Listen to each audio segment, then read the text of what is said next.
We are beginning to understand the mechanisms that could allow a child to be born resistant to cancer, diabetes, and heart failure, with a biological makeup designed to remain stable for decades longer than the current human average. But the same techniques used to remove a hereditary disease can be applied to enhance specific traits.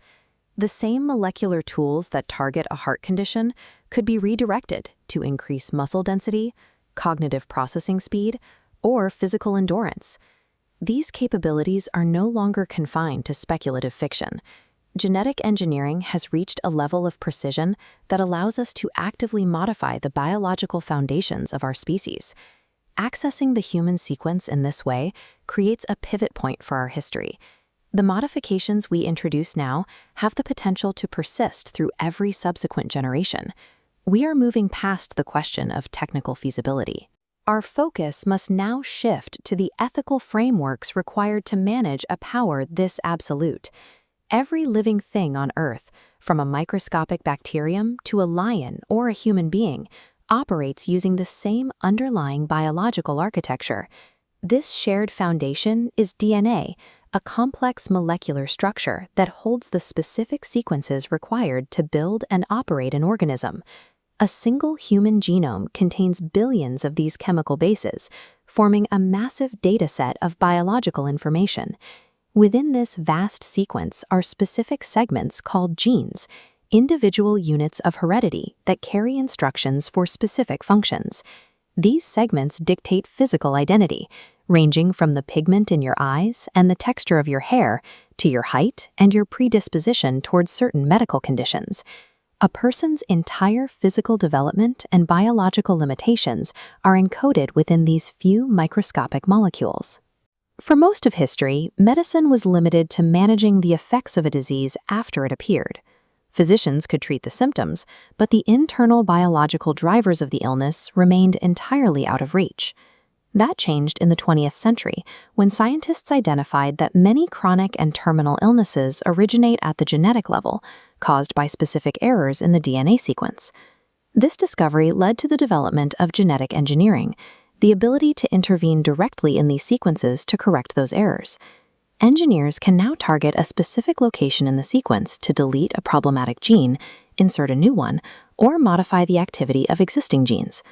The 2012 discovery of CRISPR-Cas9 provided a tool for this process that was both faster and more precise than any previous method, utilizing a specialized enzyme to find and cut specific DNA targets. CRISPR can be programmed to scan billions of chemical bases, identify one specific sequence, and execute a precise cut at that exact coordinate. The arrival of this technology allows researchers to interact with DNA as a malleable material, making the human genome something that can be edited and rewritten at will. Today, researchers are already using CRISPR to develop actual cures for inherited conditions like sickle cell disease, addressing the cause of the illness at its source. However, the same mechanism that removes a disease can also be used to introduce traits intended for enhancement. The technology itself does not distinguish between a medical necessity and an aesthetic or physical preference. We are facing a future where the distinction between a patient receiving a cure and a person being designed for specific advantages may disappear. If these tools become a way to lock in physical or intellectual superiority, we risk creating a biological divide in society that cannot be easily reversed. This brings us to a final tension. Will future generations be shaped by the random outcomes of nature, or will their traits be determined by deliberate human design? Engaging. Inside nearly every cell is a sequence of over 3 billion letters. We call it DNA, the biological code dictating how you are built. For decades, scientists knew this code governed our biology, but changing it was a logistical nightmare.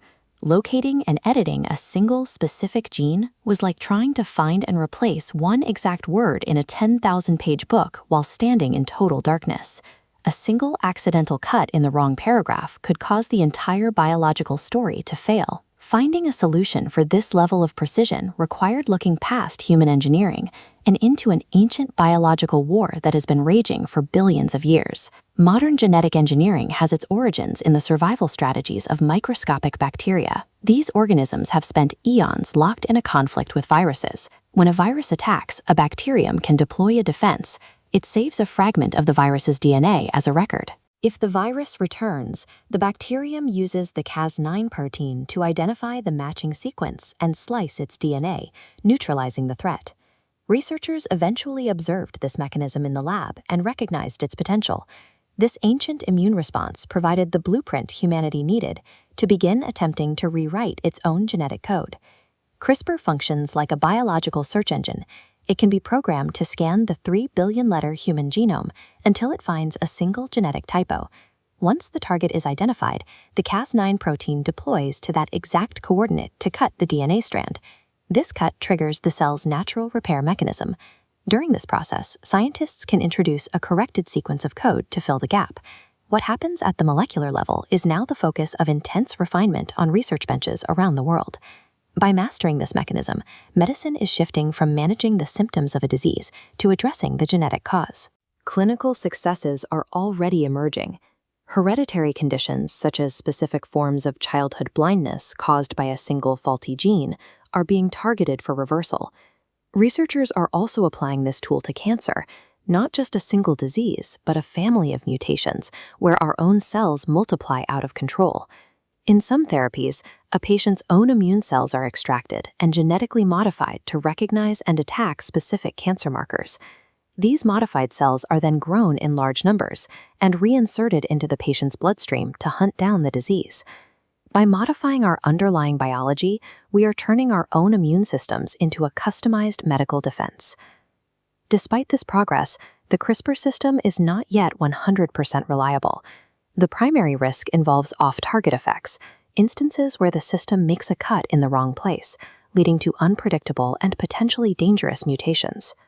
Because of these risks, international coalitions are calling for strict legal oversight and safety protocols to govern how this technology is used in humans. The potential to heal is currently balanced against the reality of these biological errors. This leads to a broader question. If we can use this technology to cure diseases, what governs the transition from healing to designing? Future applications could move toward commercial choices. This dashboard represents the theoretical ability to adjust traits like eye color, height, physical strength, or even cognitive baseline. Does this level of control represent a milestone in scientific achievement, or the moment humanity begins to rewrite its own evolutionary story? In the next episode, we will explore the consequences of a world where genetic engineering begins to alter the trajectory of human civilization.